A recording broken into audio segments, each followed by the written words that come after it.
Ke bawah Duli Yang Maha Mulia Paduka Seri Baginda Sultan Haji Hassan Al-Bolkiah Muizzaddin Wad Daulah, Ibni Almarhum Sultan Haji Omar Ali Saifuddin Sa'dul Khairiwaddin, Sultan dan Yang di-Pertuan Negara Brunei Darussalam petang tadi berangkat ke Kubah Makam Diraja bagi majlis tahlil untuk ayahanda, bonda dan anakanda ke bawah Duli Yang Maha Mulia.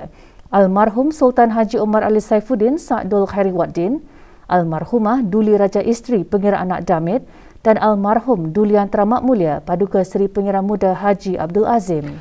Berangkat sama paduka anakda dan adinda ke bawah Duli Yang Maha Mulia, Duli Yang Teramat Mulia Paduka Seri Pengiran Muda Mahkota Pengiran Muda Haji Al-Muhtadi Billah, Menteri Kanan di Jabatan Perdana Menteri, Duli Yang Teramat Mulia Paduka Seri Pengiran Muda Abdul Malik, Duli Yang Teramat Mulia Paduka Seri Pengiran Muda Abdul Matin, Duli Yang Teramat Mulia Paduka Seri Pengiran Muda Abdul Wakil, Duli Yang Teramat Mulia Paduka Seri Pengiran Perdana Wazir Sahibul Himmah wal Waqar Pengiran Muda Muhammad Bolkiah, Duli Yang Teramat Mulia Paduka Seri Pengiran Bendahara Sri Maharaja Permaiswara Pengiran Muda Haji Sofri Bolkiah dan Duli Yang Teramat Mulia Paduka Seri Pengiran Digadong Sahibul Mal Pengiran Muda Haji Jeffrey Bolkiah.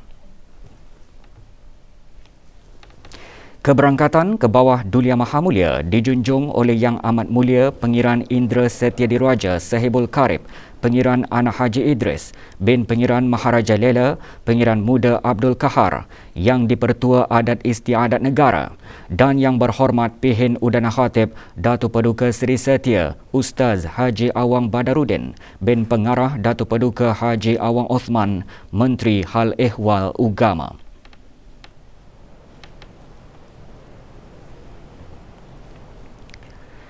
Majlis bermula dengan bacaan surah Al-Fatihah dipimpin oleh Yang Berhormat Pihin Datu Seri Maharaja Datuk Paduka Seri Setia Dr. Ustaz Haji Awang Abdul Aziz bin Junid, Mufti Kerajaan, diikuti dengan bacaan tahlil, doa tahlil dan doa selamat.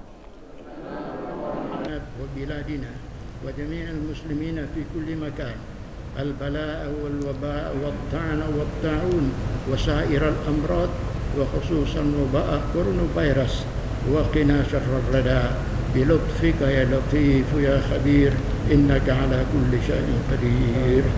ربنا آتنا في الدنيا حسنة وفي الآخرة حسنة وقنا عذاب النار بفضلك سبحان ربك رب العزة عما يصفون وسلام على المرسلين والحمد لله رب العالمين. تقبل الله. Ke bawah Duli Yang Maha Mulia kemudian menjerus air asah-asahan ke atas makam almarhum ayahda, bonda dan anakda baginda.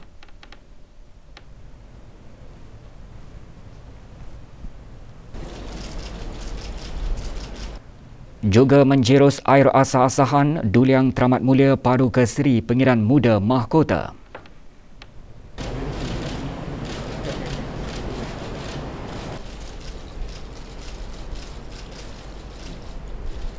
Diikuti oleh Duli Yang Teramat Mulia Paduka Seri Pengiran Muda Abdul Malik.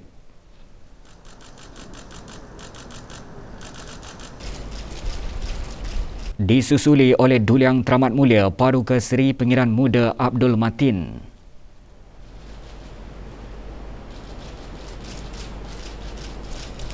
Seterusnya Duli Yang Teramat Mulia Paduka Seri Pengiran Muda Abdul Wakil.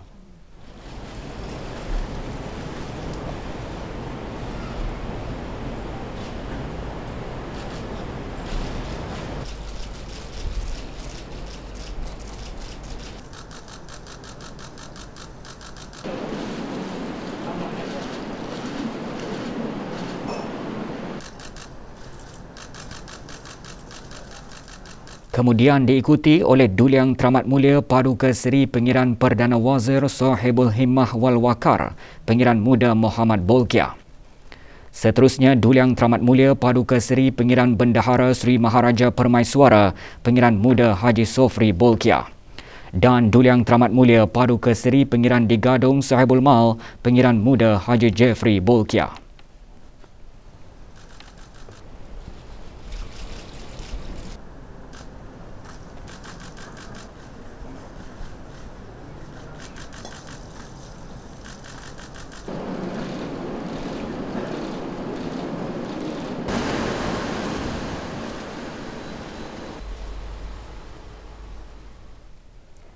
Kebawah Duli Yang Maha Mulia Paduka Seri Baginda Sultan Haji Hassanal Bolkiah Muizzaddin Wad Daulah Ibni Almarhum Sultan Haji Omar Ali Saifuddin Sa'dul Khairi Waddin, Sultan dan Yang di-Pertuan Negara Brunei Darussalam telah berkenan menghantar titah putusan tahniah kepada Tuanan Terutama Yoon Suk Yeol, Presiden Republik Korea berikutan dengan kemenangannya dalam pilihan raya presiden dalam bulan Mac 2022.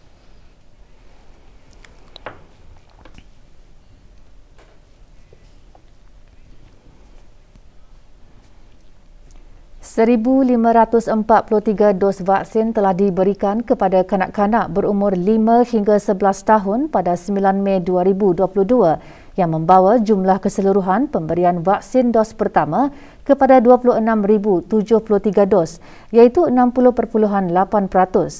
Perangkaan itu dimaklumkan oleh Menteri Kesihatan pada sidang media situasi terkini jangkitan COVID-19 di Dewan Al-Afiah Kementerian Kesihatan. Yang berhormat Datuk Seri Setia Dr. Haji Awang Muhammad Hisham bin Haji Jaafar juga memaklumkan 1,226 dos kedua vaksin telah diberikan kepada kumpulan umur tersebut yang membawa jumlah keseluruhan kepada 4,808 dos iaitu 11.2%.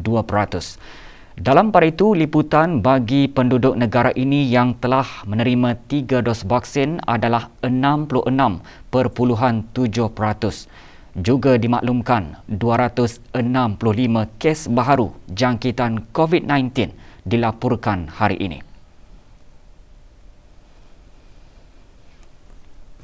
Sebanyak 265 kes baru telah dilaporkan, iaitu 260 kes hasil ujian ART dan 5 kes adalah hasil dari 355 ujian makmal RT-PCR yang telah dilakukan.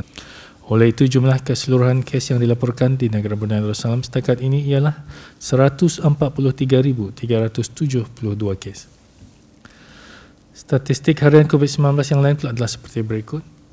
Tidak ada kes yang dikategorikan dalam kategori 5, yakni mereka yang memerlukan rawatan di unit rawatan intensif ataupun ICU, manakala satu kes sedang berada di kategori 4, yakni mereka yang memerlukan bantuan oksigen dan di bawah pemantauan rapi.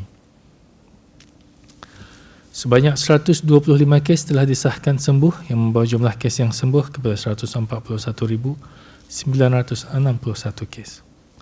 Jumlah kes aktif pula ialah sebanyak 1,192. Iaitu 26 kes sedang dirawat di hospital, manakala 1,166 kes sedang menjalani pengasingan diri di rumah.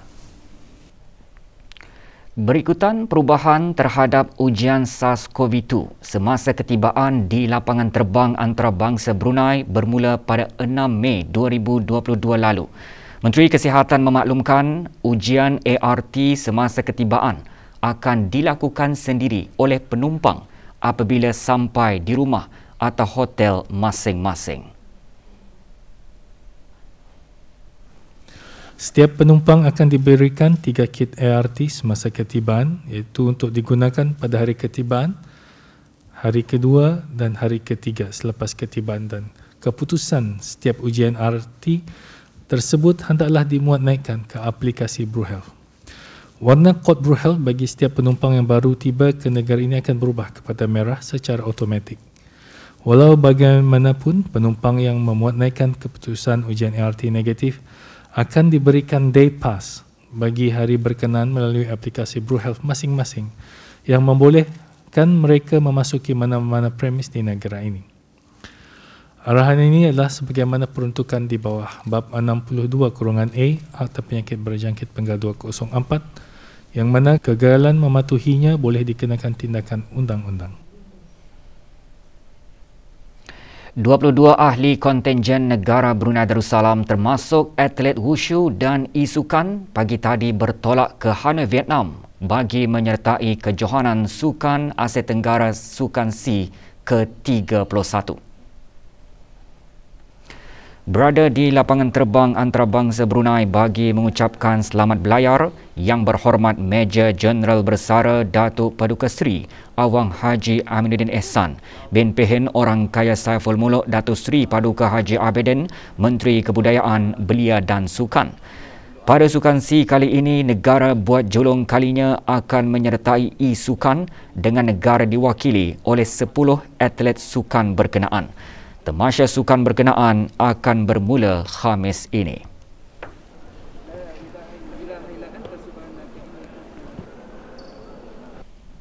Kami training pagi, petang, malam, dan juga kami juga ada menganalisis tim-tim yang dari luar. Kami punya plan dan strategi itu ada play safe and then consistent in the game lah. And apapun kami prepare sudah. We stay on focus training sama coach lah gitu. Untuk stabilkan kami punya strategi sampai menuju ke SEA Games. I'm trying to just only focus on my sport. Well, since last SEA Games I was about to get silver and bronze. I was hoping to get at least 2 gold. Kerajaan ke bawah Duli Yang Maha Mulia melalui Kementerian Kewangan dan Ekonomi dengan kerjasama Tabung Amanah Pekerja TAP memperkenalkan skim persaraan baru iaitu Skim Persaraan Kebangsaan SPK yang akan dilaksanakan tahun 2023. Dalam temu bual eksklusif bersama Awang Haji Muhammad Atfarul bin Haji Mas Adenan, pemangku Timbalan Pengarah Urusan Tabung Amanah Pekerja berkata, skim baru berkenaan merupakan usaha kerajaan ke bawah Duli Yang Maha Mulia yang sentiasa prihatin kepada kebajikan rakyat secara menyeluruh dan khususnya dari segi perlindungan sosial sebelum dan sesudah bersara.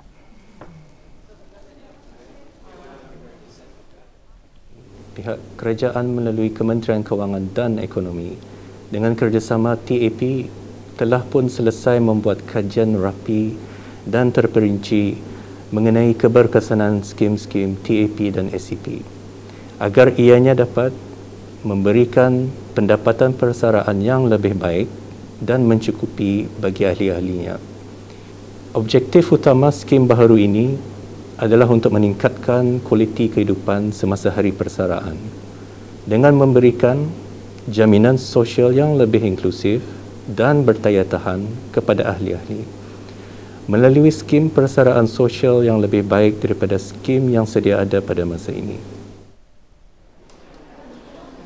Jelasnya, antara manfaat SPK kepada ahli adalah tambahan kemudahan-kemudahan pengeluaran sebelum bersara, menerima anuiti yang lebih tinggi selepas bersara bagi tempoh yang boleh mencapai sehingga sepanjang hayat. Penerangan lanjut mengenai SPK boleh diikuti menerusi sesi temu bual rancangan Rampai Pagi hari Khamis 12 Mei 2022. Nilai keluaran kasar industri tanaman negara meningkat sebanyak 14.29%, iaitu dari 53.46 juta ringgit pada tahun 2020 kepada 61.10 juta ringgit pada tahun 2021. Sektor sayur-sayuran dan buah-buahan merupakan penyumbang terbesar kepada nilai keluaran kasar keseluruhan industri tanaman pada tahun lalu. Nilai keluaran industri sayur-sayuran tahun lalu berjumlah 25.06 juta ringgit. Bagaimanapun, nilai keluaran sektor tersebut mencatatkan penurunan sebanyak 0.3% berbanding pada tahun 2020. Nilai keluaran industri sayuran menurun sebanyak 0.3% dari 25.13 juta pada tahun 2020 kepada 25.06 juta pada tahun 2021. Keluaran sayuran menurun tahun 2021 berbanding 2020 terjejas oleh kekurangan tenaga pekerja ladang, terutama terhadap ladang konvensional dibandingkan dengan ladang berat teknologi tinggi. Komoditi sayuran dan buah-buahan tempatan ini adalah terdiri daripada jenis sayuran dan buah-buahan tropika yang sememangnya sesuai ditanam di negara ini. Bagi nilai keluaran sektor buah-buahan pula meningkat kepada 19.99 juta ringgit pada tahun lalu berbanding 14.02 juta ringgit pada tahun sebelumnya. Nilai keluaran industri pelbagai tanaman pula meningkat sebanyak 37% dari 3.56 juta ringgit pada tahun 2020 kepada 4.88 juta ringgit pada tahun lalu.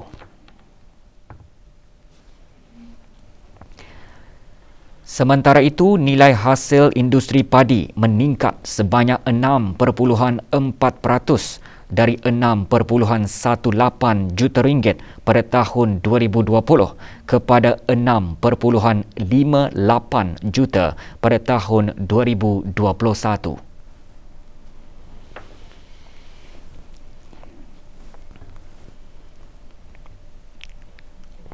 Manakala nilai keluaran industri bunga keratan menurun 1.3%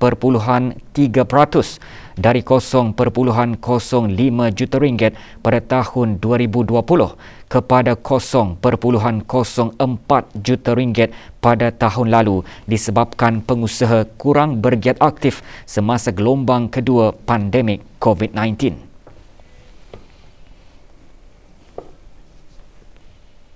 Bersedekah adalah perkara yang amat dituntut oleh Islam dan sebagai medium menyalurkan bantuan kepada golongan yang memerlukan. Petang tadi diadakan majlis penyampaian derma dari syarikat Brothers Garage dan di Dream Events kepada 102 orang anak-anak yatim dari ke-44 daerah. Majlis antara lain bertujuan bagi menggalakkan orang ramai melibatkan diri dalam kerja amal dan menyuntik rasa pemedulian dalam kalangan masyarakat negara ini. Tujuan kami adalah untuk beraya bersama anak yatim sama untuk membagikan durang juga. Ini kali yang ketiga. Alhamdulillah kami membuat sesuatu perkara ini banyak menginspirasikan orang ramai di negara Brunei Darussalam ini. Harapan kami ingin memajukan lagi sambutan-sambutan seperti ini. Pusat Penjagaan Kanak-kanak di bawah kawalan Jabatan Pembangunan Masyarakat JAPEM akan dibukakan serta-merta sehingga satu tarikh yang akan dimaklumkan kemudian dengan menghadkan kepada 80% kapasiti kanak-kanak sahaja dalam satu masa.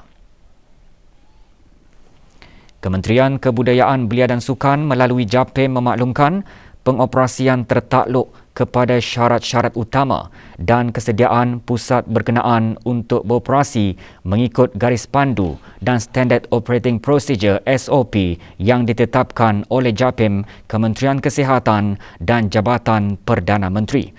Kebenaran beroperasi juga perlu mematuhi syarat-syarat seperti membuat ujian saringan ART 3 kali seminggu iaitu Ahad, Selasa dan Jumaat di rumah bagi petugas, ibu bapa dan kanak-kanak. Hanya kanak-kanak berumur 3 bulan ke atas dibenarkan dihantar dan aktiviti secara berkumpulan adalah dibenarkan.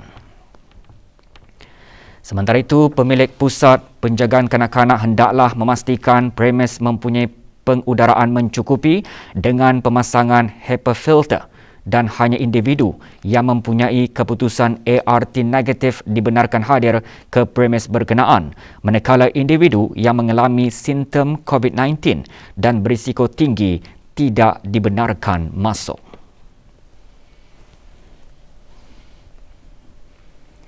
Kementerian Kebudayaan Belia dan Sukan melalui bahagian Belia, Jabatan Belia dan Sukan akan menganjurkan Musabakah Tilawatil Quran Belia Kebangsaan 1443 Hijrah 2022 Masihi peringkat saringan selama 3 hari mulai esok 11 Mei 2022. 53 peserta qari dan 31 peserta qariah akan memperdengarkan bacaan masing-masing.